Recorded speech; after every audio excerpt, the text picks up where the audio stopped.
Hello folks, I Jasmine को welcome you all to YouTube channel We Are Perfect. I hope you all are doing well. And आज की video होने वाली है speaking module के बारे में. जी हाँ, स्पीकिंग मॉड्यूल का part 2 which is Q card. So previous video में हमने एक क्यू कार्ड डिस्कस किया था, तो अभी सीरीज में कई सारे क्यू कार्ड जो है डिस्कस करेंगे वीडियोज़ में. So guys without wasting any time let's start today's video. So topic है describe an argument two of your friends had. कोई आपके दो दोस्तों के बीच में कोई आर्गूमेंट हुआ था, तो उसके बारे में आपने डिस्कस करना है. व्हेन इट हैपेंड, कब ये हुआ. व्हाट इट वाज अबाउट, किसके बारे में आर्गूमेंट था, क्या टॉपिक था. हाउ इट वाज सॉल्व, इसका आपने सॉल्व कैसे किया और ये सॉल्व कैसे हुआ. How you felt about it, आपको इसके बारे में कैसा लगा, जो भी इंसिडेंस होगा टोटल उसके बारे में. सो देखिए, शुरू जब भी कोई टॉपिक आता है तो पहले हमें थोड़ा सा इंट्रो दे देना है, कुछ बता देना उसके बारे में. Arguments helps us to consider the ideas of others. So basically आपको पता होना चाहिए कि आर्गूमेंट क्या होता है. तो आर्गूमेंट बेसिकली क्या होता है, एक मतभेद होता है कि आपका कुछ आइडिया है, सामने वाला आपके ऑपोजिट में कुछ बोल रहा है, तो उसके पास कुछ पॉइंट्स हैं, आपके पास कुछ पॉइंट्स हैं. तो जो आपके ऑपोजिट पॉइंट्स हैं, जो आपके सामने बंदा रख रहा है, आपके सामने वाला पर्सन शेयर कर रहा है, उसको हम कंसीडर कर लेते हैं as an argument. So argument helps us to consider the ideas of others. The purpose of argument is to change people's points of view or to persuade people to a particular action. So argument basically क्यों करते हैं लोग, या क्यों होता है argument.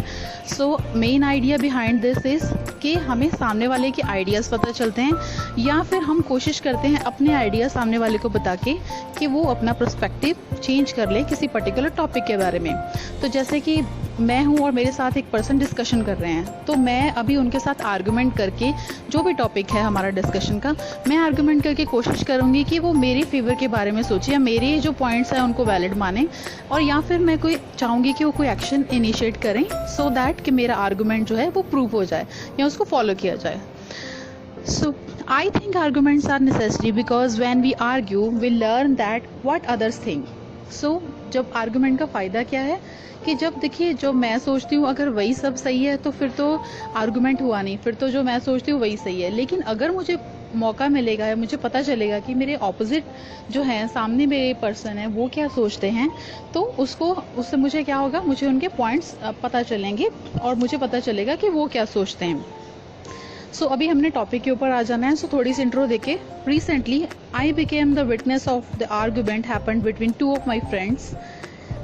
Last Sunday, there was a discussion going on the importance of online education system between my friends.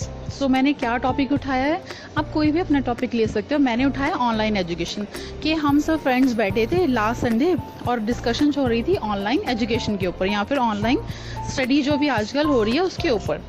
So one of my friends, Tom, believed that studying online is the best option for students nowadays. तो एक मेरे दोस्त हैं Tom, जो सोचते हैं कि भाई ऑनलाइन स्टडी करना बेस्ट ऑप्शन है. However, one of my friends, अब कोई और दोस्त है मेरा, Sam, was in the favor of traditional classroom study.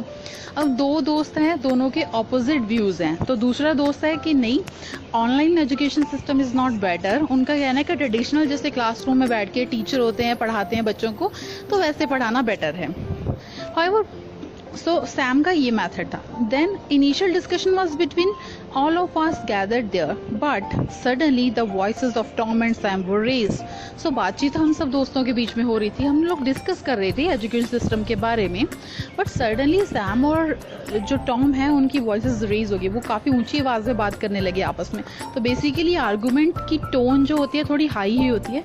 जब हम डोमिनेट करने की कोशिश करते हैं, सामने वाले के ऊपर हावी होने की कोशिश करते हैं, तो हमारी वॉइस जो है थोड़ी सी अप हो जाती है, तो उसी को हम आर्गूमेंट का नाम दे देते हैं. They both started with facts and counters. अब उन्होंने अपने अपने फैक्ट्स बताते हुए एक दूसरे के ऊपर काउंटर करना स्टार्ट कर दिया.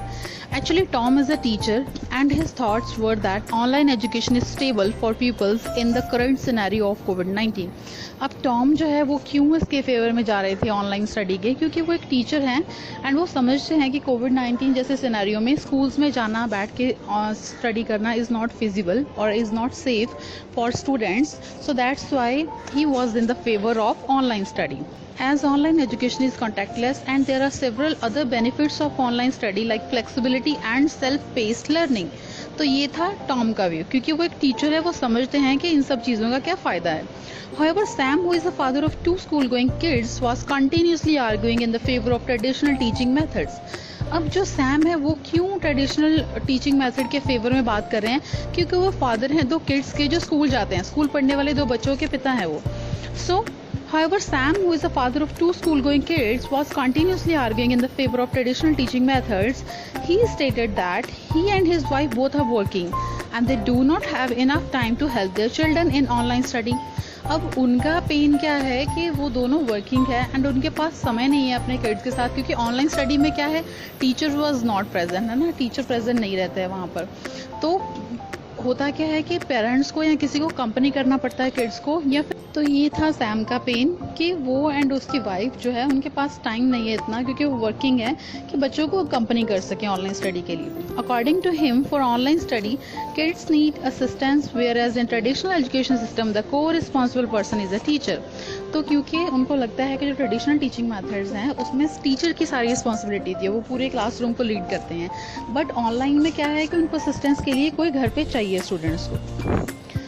His thoughts were like during pandemic, online education system has impacted the students as the feedback in online classes is limited. अब उसका मेन और रीज़न क्या है कि क्लासरूम में, ट्रेडिशनल क्लासरूम में प्रॉपर फीडबैक मिलता है. स्टूडेंट कुछ गलती करते हैं या चेकिंग अच्छे से होती है तो उनको प्रॉपर फीडबैक मिलता है कैसे इंप्रूव किया जा सकता है जो मिस्टेक्स किए हैं स्टूडेंट्स ने या किड्स ने. तो अभी ऑनलाइन में क्या रहता है, फीडबैक लिमिटेड रहता है, क्योंकि उसमें काफ़ी सारी चीज़ें हो जाती हैं. कई बार कनेक्शन पोर जाता है, इंटरनेट कनेक्शन, तो भी अच्छे से कम्युनिकेट नहीं कर पाते हैं टीचर्स और स्टूडेंट्स आपस में. सो उसका कहना था कि मेन रीज़न इसके फीडबैक जो है लिमिटेड हो जाता है.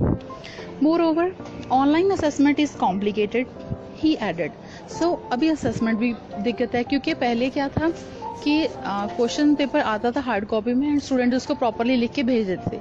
तो लेकिन अभी क्या है कि असेसमेंट प्रॉपरली हो नहीं पा रही है स्टूडेंट्स की due to online study. Both of my friends were too emotional about the topic of discussion. अब दोनों जो हैं फ्रेंड्स मेरे वो आपस में काफ़ी ज़्यादा इमोशनल हो गए, क्योंकि दोनों ही उस चीज़ से टच में थे, क्योंकि सैम वॉज अ फादर, तो इसलिए वो भी उससे लिंक था, ऑनलाइन एजुकेशन से अफेक्ट हो रही थी उसकी लाइफ. एंड जो टॉम था वो एक टीचर था एंड वो समझ रहा था कि क्या फ़ायदे हैं ऑनलाइन क्लासेस. तो because of this both were emotionally involve. So in the end we told them to calm down as their voices went up. अब थर्ड क्वेश्चन था कि सॉल्व कैसे हुआ, तो हमने उनको समझाया कि आपकी आवाज़ बहुत ऊंची हो रही है, आप लोग आर्गूमेंट में मत जाइए, आप लोग काम डाउन हो जाइए. Then they realise that their healthy discussion had become the heated argument and they lowered their voices. तो वो समझ गए कि हाँ, हम तो डिस्कशन कर रहे थे, हम इतना हीटेड आर्गूमेंट क्यों करने लगे, हम झगड़ा क्यों करने लगे. एट दैट पॉइंट, अब आपको कैसे लगा, लास्ट क्वेश्चन था. At that point I also realise that this pandemic has impacted every section of our life, especially education system. Before facing this argument, I was not having deep thoughts about the pros and cons of online education system. अब अगर ये argument ना होता, इसके पहले मैंने कभी detail में सोचा ही नहीं कि ये सब चीज़ें हो रही हैं, पैंडेमिक में एजुकेशन सिस्टम को कैसे इम्पैक्ट किया है. But now the time has come when parents and teachers should stand together for better education of the children. But at the end of the day क्या है कि teachers and students एंड उनके parents तीनों को आपस में collaborate करना होगा, आपस में कोऑपरेट करना होगा एंड समझना होगा कि उनकी क्या रिस्पॉन्सिबिलिटी है, सो दैट कि स्टूडेंट्स की एजुकेशन है वो अफेक्ट ना हो सके. So guys, that's all for today's Q card. So for more informative video please subscribe my channel. And अगर आपको वीडियो अच्छी लगी हो, इन्फॉर्मेटिव लगी हो, please hit the like button and share किया कीजिए आप अपने फ्रेंड्स के साथ या जो भी लोग तैयारी कर रहे हैं आइल्स की. So guys, thanks for watching. That's all. See you soon.